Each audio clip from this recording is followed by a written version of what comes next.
Hello guys, how are you? Welcome to the Poonam Pharma channel. Myself Poonam Agrawal. Today discussion the topic is RTI Act. तो RTI act का मतलब क्या है, RTI act हम क्यों बनाए हैं, ऑब्जेक्टिव क्या है, साइलेंट फीचर क्या है, रूल रेगुलेशंस क्या है, ऑफेंस पेनल्टी क्या है, इसके बारे में हम डिटेल से डिस्कस करेंगे। तो पहले हम लोग जान लेते हैं कि what is RTI act. RTI मतलब हुआ राइट टू इंफॉर्मेशंस एक्ट। तो हमें एक राइट्स है कि हम हमारे जो टैक्स दे रहे हैं या हमें गवर्नमेंट्स के लिए आवाज़ उठाने का राइट्स है। हमारे लिए अगर कोई चीज़ गलत हो रहा है तो उसमें आवाज़ उठाने के लिए हमारा राइट्स है कि हम वो काम करें। हम अगर कुछ ऐसा एनवायरनमेंट में गलत हो रहा है तो उसे रोकना हमारा राइट्स है, ठीक है। तो उसके बाद इसके लिए हमारा ये एक्ट बनाया गया है। ये एक्ट कब बनाया गया था? ये एक्ट हमारा मेनली फर्स्ट लोकसभा में पास हुआ था 11 मई 2005 में, जो कि 11 मई में अगर लोकसभा से पास होने के बाद 12 मई में राज्यसभा में इसे पास किया गया। हमारे दो जो हाउस ऑफ पार्लियामेंट है वहाँ से हमारा ये पास हो गया। उसके बाद 15 जून 2005 में प्रेसिडेंट ने इसे परमिशन दिए ये एक्ट बनाने के लिए। उसके बाद तो 12 अक्टूबर 2005 में इसे ऑल ओवर इंडिया में रेगुलेट किया गया, इम्प्लीमेंट किया गया, except the Jammu and Kashmir, ठीक है। तो जम्मू एंड कश्मीर को छोड़ के बाकी सभी जगह में इसे इम्प्लीमेंट किया गया। उसके बाद हम लोग देखते हैं कि जो हमारा एक्ट है, ये एक्ट का मेन इंट्रोडक्शंस क्या है। तो ये एक्ट हमारा पास हुआ था पार्लियामेंट ऑन जून 2005 में, 15 जून 2005 में, एंड कम फोर्सली इन अक्टूबर में इसे इम्प्लीमेंट किया गया था, जो मैं बता चुकी हूँ। Under the provision of this act by citizen of India may request information for a public authority और which is required replied immediately with in the 30 day. तो अगर कोई भी इंडिया सिटीजन्स के पब्लिक अथॉरिटी को रिक्वेस्ट इंफॉर्मेशंस के बारे में रिक्वेस्ट दिया जा रहा है तो उसका रिप्लाई इमीडिएट मिलेगा विथ इन द 30 डेज के अंदर, ठीक है।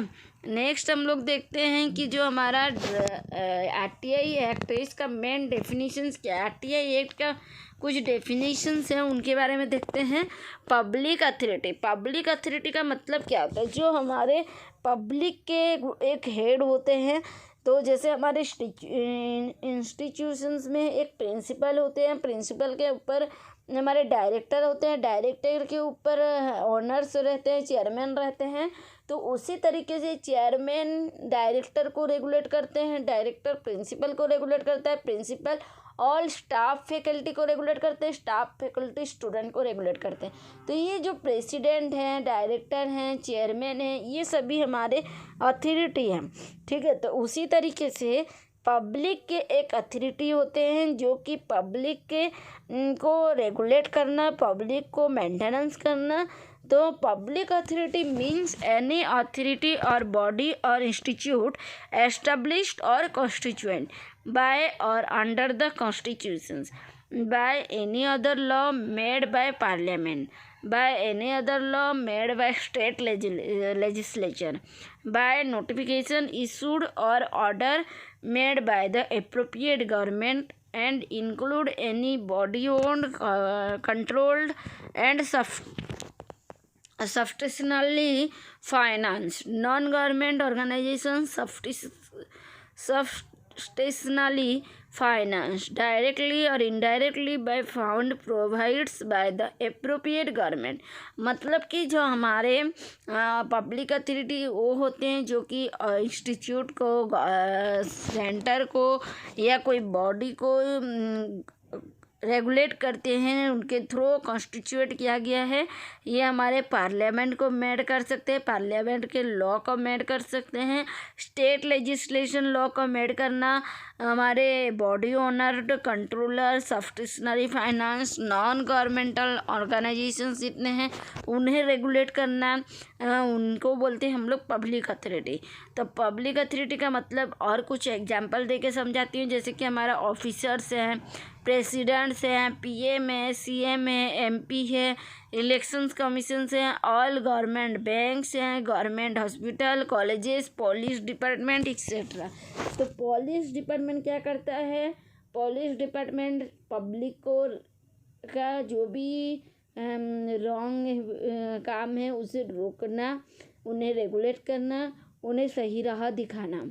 उसी तरीके से सीएम, पीएम ये सब क्या करते हैं? ऑल स्टेट को या ऑल ओवर कंट्री को रेगुलेट करना। उसी तरीके से कोई एक जगह पे, स्पेसिफिक जगह पे, या हमारे घर में जैसे पेरेंट्स, ये वन पब्लिक अथॉरिटी, मतलब कि हमारे घर के अथॉरिटी कौन है? हमारे पेरेंट्स हैं। तो उसी तरीके से ये पब्लिक अथॉरिटी का मतलब है हमारे पब्लिक, जैसे कि हमारा स्टेट, यानी कि फॉर एग्जांपल रायगढ़ की संबलपुर, इस तरीके से कोई एक स्टेट को ले रहे हैं तो वहाँ के स्टेट के एक अथॉरिटी होते हैं जो हमें रेगुलेट कर रहे हैं। समझ में आ गया? नेक्स्ट हम लोग देखते हैं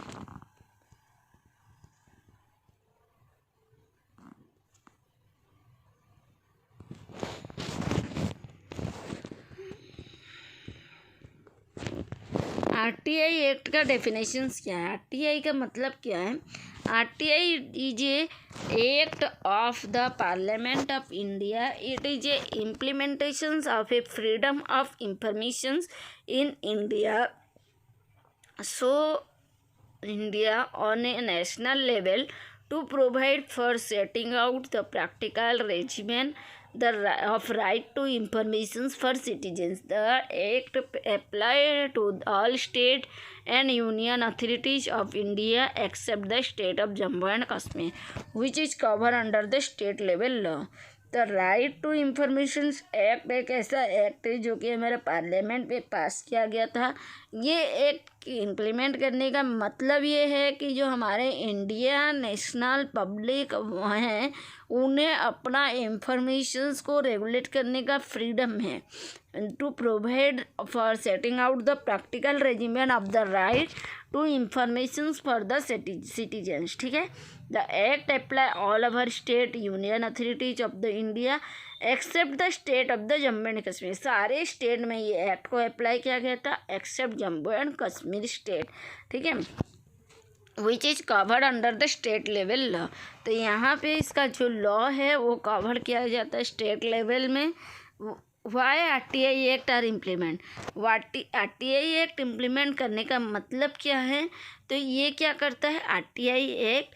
lack of the transparency was one of the main cause for all preventing corruptions, and right to information would lead to open accountability and integrity.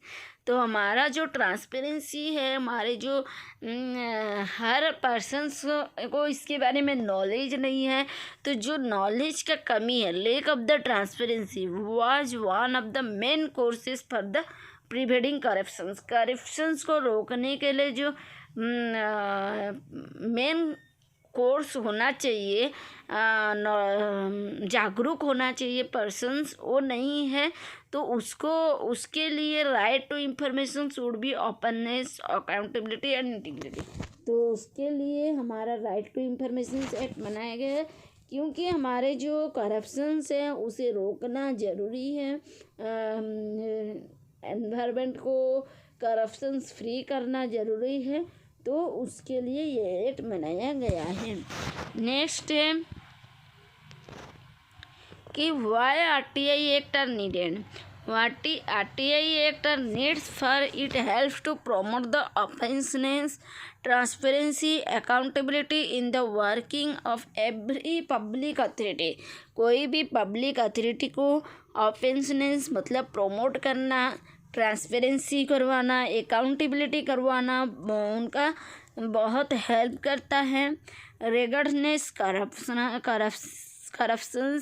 Corruptions को रिड्यूस करना, administrative arbitrariness preventions, bridge the gap between provider and recipient of the public service, make citizens parts of the decisions making, make administrative responsive, strengthens the foundations of democracy. तो इन सभी चीज़ के लिए हमारा need है कि हम RTI एक्ट बनाएं। ऑब्जेक्टिव क्या है? तो RTI act provide a legal framework of citizen democratic right to access to the informations under the controlling of the public authority। ठीक है, तो provide the legal framework right to information act का objective ये है कि ये एक legal framework, legal rule regulations बनाते हैं सिटीजन्स के लिए, जो कि उनका राइट से इंफॉर्मेशंस को असिस्ट करना अंडर द पब्लिक अथॉरिटीज़ के अंडर में रहेंगे। और क्या है? To promote the transparency and accountability in the functioning of the every public authority. जितने भी पब्लिक अथॉरिटी हैं उनका ट्रांसपेरेंसी, उनके अकाउंटेबिलिटी को प्रमोट करना, उनके फंक्शनिंग को प्रमोट करना इनका मेन ऑब्जेक्ट है। लास्ट क्या है? To prevent and eliminate the corruptions को प्रिवेंट करना, एलिमिनेट करना। And next one is the constituent of the central commissions, information commissions and state information commissions. तो ये जो है हमारा RTI एक्ट का मेन ऑब्जेक्टिव है कि CIC, central information commissions and state information commissions making करना, ये मोस्ट इम्पोर्टेंट काम है। करप्शंस को एलिमिनेट करना, प्रिवेंट करना भी इसका काम है RTI एक्ट का। जो ट्रांसपेरेंसी और अकाउंटेबिलिटी फंक्शनिंग है उसे प्रमोट करना एवरी पब्लिक अथॉरिटीज़ के, और फ्रेमवर्क लीगल लॉ मेकिंग करना सिटीजन्स के लिए under the controlling of a public authorities. ठीक है, नेक्स्ट है scope of RTI act. RTI act का क्या स्कोप है?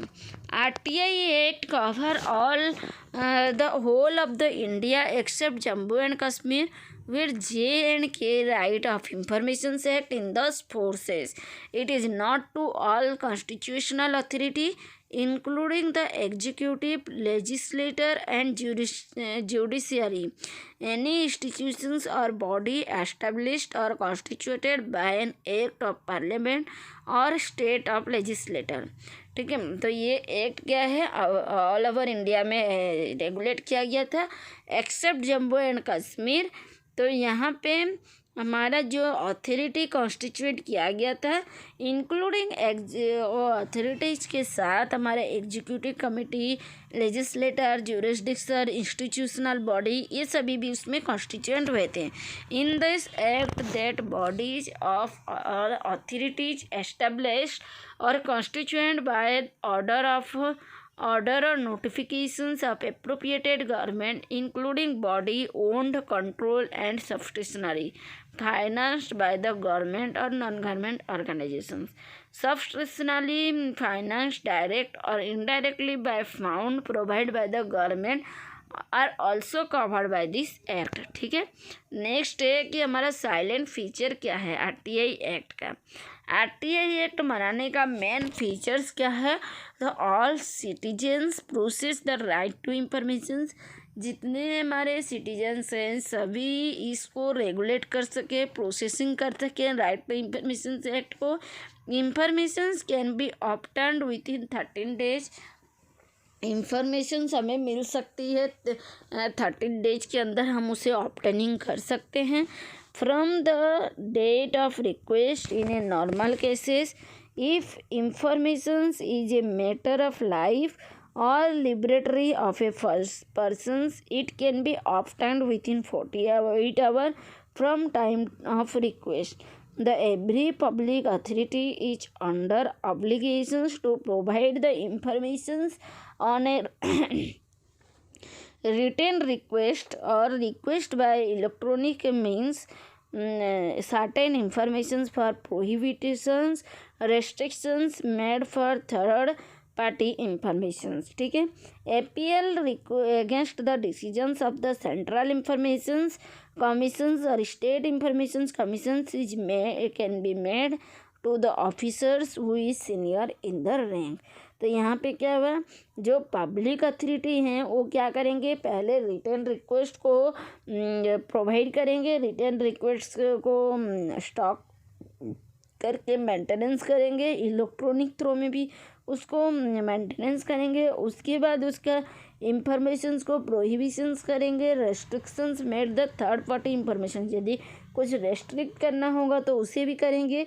उसके साथ हमारा जो सेंट्रल इंफॉर्मेशन कमीशंस हैं या स्टेट इंफॉर्मेशन कमीशंस हैं उनके डिसीजंस के अगेंस्ट में अप्लाइड करेंगे, ठीक है।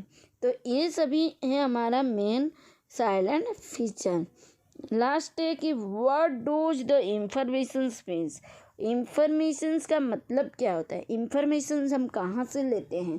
तो इंफॉर्मेशंस हमें मिलती है कोई रिकॉर्ड से, डॉक्यूमेंट से, मेमोज से, ओपिनियन डिवाइस से, प्रेस रिलीज से, सर्कुलर ऑर्डर लॉगबुक से, कॉन्ट्रैक्ट से, report paper, sample and model से। तो इन सभी जगह से हम इंफॉर्मेशंस ले सकते हैं। फॉर एग्जांपल अगर हम लोग एक टॉपिक के बारे में रिसर्च कर रहे हैं, फॉर एग्जांपल हमने पीएम मोदी के बारे में रिसर्च कर रहे हैं, तो हम मोदी के बारे में जब रिसर्च कर रहे हैं तो हम उनके बारे में रिसर्च कहाँ से करेंगे, गूगल से, सोशल मीडिया से, नेटवर्किंग साइट से, या और कोई न्यूज़पेपर से। तो इन सभी चीज़ से हम रिसर्चिंग करते हैं। तो उसी तरीके से अगर हम इंफॉर्मेशन गेन करेंगे तो कहाँ कहाँ से करेंगे, रिकॉर्ड, कोई पुराने रिकॉर्ड मेंटेनिंग से, डॉक्यूमेंटेशन से, मेमोज से, ओपिनियन, को किसी के ओपिनियन लेके, या कोई प्रेस रिलीज जैसे कि पेपर, न्यूज़पेपर बोली, इस तरीके से हम लोग इसका इंफॉर्मेशन गेन करेंगे, ठीक है। तो information means any material in any form including in the record, opinion, order, paper, logbook, advice, document, memos, etc. And informations relating to any private body which can assessed by the public authority under by any other law of the time being the force of in force sections 2F, ठीक है। तो इन सभी से हमें information gain हो सकते हैं, इंफॉर्मेशन हम उन्हीं से ले सकते हैं। What does the record, record का मतलब क्या है, रिकॉर्ड एक ऐसा डॉक्यूमेंट है, फाइल है, कि कोई मटेरियल है जिसको हम कंप्यूटर में या कहीं भी अदर डिवाइस में उसे मेंटेन करके रख सकते हैं। तो हम लोग आज के लिए इतना ही रखते हैं। नेक्स्ट क्लास में हम लोग देखेंगे कि आरटीआई एक्ट्स क्या प्रॉब्लम्स क्या है, आरटीआई एक्ट के रूल रेगुलेशंस क्या है, उनके ऑफेंस एंड पेनल्टी क्या है, उनकी फ़ी और चार्जेस क्या है। तो आज हम लोग देखें कि आरटीआई एक्ट हम किसे बोलते हैं, आरटीआई एक्ट का मतलब क्या है, वो कब पास किया गया था, इसके साइलेंट फीचर, ऑब्जेक्टिव, इंफॉर्मेशन कैसे गेन करेंगे, इन सभी चीज़ के बारे में आज डिस्कस किए हैं। आई होप आप लोगों को अच्छा लगा होगा। अगर वीडियो अच्छा लगा तो प्लीज़ लाइक, शेयर, सब्सक्राइब करिए और ज़्यादा से ज़्यादा शेयर करिए ताकि मुझे भी इंस्पायर मिले नए नए वीडियो लाने के लिए। Thank you for watching.